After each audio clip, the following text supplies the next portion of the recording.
Littafin wacece ita babi na 2. Mun kwana ne a inda mai rubuta kati ta tambayi Zinatu sunan baban yaronta. Idon Zinatu ya cika da hawaye. Ki bar sunan baban shi don nima ban sani ba. Matar ta kalle ta da kyau har za ta yi magana ta yi shiru bata kuma ce mata komai ba. Abin nata bata mamaki yake ta raya makanta ko dai shege ne. Haka ta gama cika komai ta bata tare da nuna mata ofis ɗin Dr. Zaid.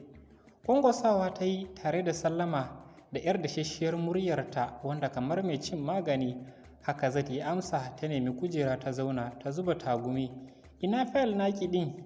Ya tambaye ta da sauri ta miƙo masa har rawa jikinta yake yi. Kawai ya kalle ta ya kau da kai ya ɗauki katin ya karanta bawan Allah. Sunan da ya gani kenan a jikin katin. Ya ɗago ya ƙara nazarinta na wasu sakanni kaɗan tare da tambayarta, sunan ɗanki kenan? Ta ce ya ce ya sunan babansa?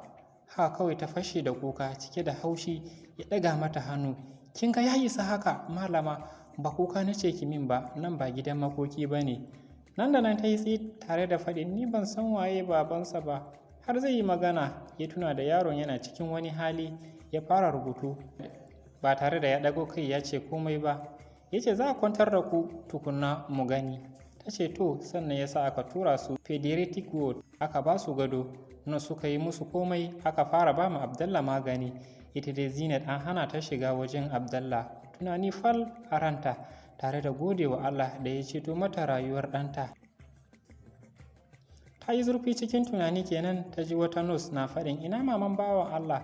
Da sauri ta ce gani. Nos ɗin ta miƙo mata wani ɗan kofi ta ce gashi ki tatso nono za a bashi. Da sauri ta ce to, tare da amsar kwaf ɗin. Nos ɗin ta juya haka ta ciro nonon ta fara matsawa. Wani irin azaba ta ci har cikin ƙwaƙwalwarta kasancewar nonon ya mata tsami ya cika sosai. Hakanan ta kasa. Wata mata na gefe tana kallonta ta ce daurewa zaki fa ki matso. Rinsa ido ta yi tare da matsar nonon tana ƙwalla. Haka ta daure don lafiyar ɗanta ya fi mata komai.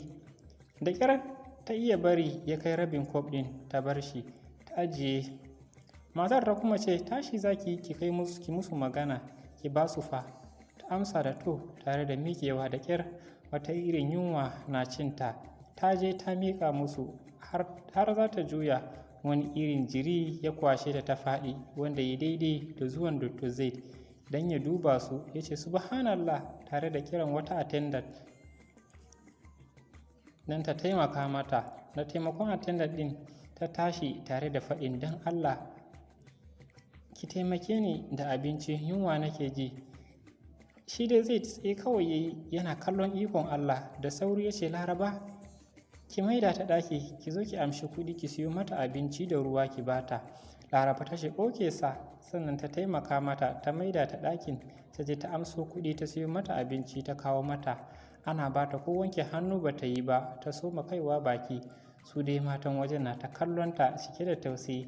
Haka ta ci ta shuɗe. Matar da ke kusa da gadonta ta ce maman bawan Allah ki je ki yi wanka mana ko kya ji saukin gajiyar. Ta ce to don Allah ina ne bayin. Matar ta nuna mata tare da bata aron boket ɗinta da sabulu. Ta yi godiya ta shiga wanka sai da ta dire jikinta ta wanke kanta. Wata irin dauɗa ke fitowa akalla sai da ta yi amfani da bokiti 4 wajen yin wanka wanda ita kanta ta ji ɗanta ne ya faɗo mata a rai. Allah sarki bawa Allah, yaron da kwana 5 da haihuwarsa amma sau ɗaya ya taɓa yin wanka.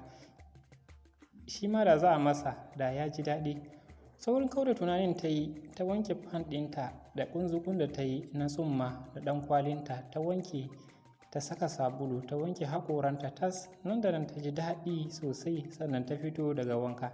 Tana shiga ɗakin ba ita ba ta yi fes da ita. Wannan dai matar ta kuma magana maman bawan Allah ga mai ki ɗan shafa na ga ko kayan sawa baki da shi ga wannan. Har kasa ta tsuguna ta yi mata godiya. Matar rashe ba komai ai musulmi ɗan uwan musulmi ne. Haka ta zauna ta gyara jikinta. Nan da nan ta yi kyau abinta.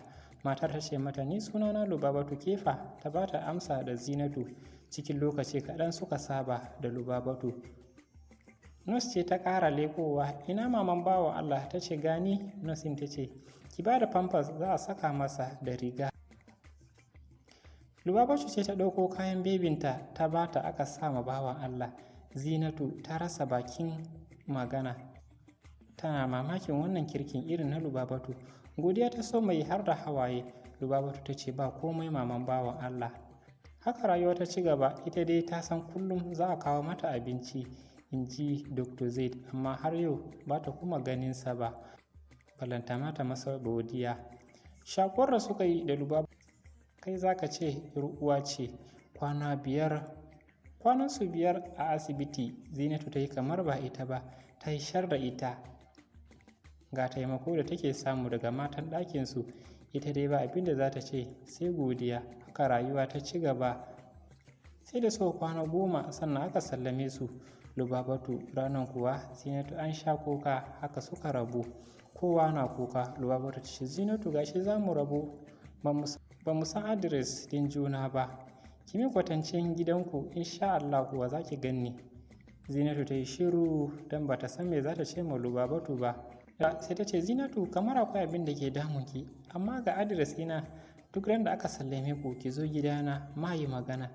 Zinatu ta ce to, tare da ansar takardan da Lubabatu ta bata. Suka yi ban kwana, ta nemi leda ta ajiye adires din. Anan za mu tsaya a cikin babinmu na 2 na littafin wacece ita. Ku biyo mu don cin littafin a babi na 3.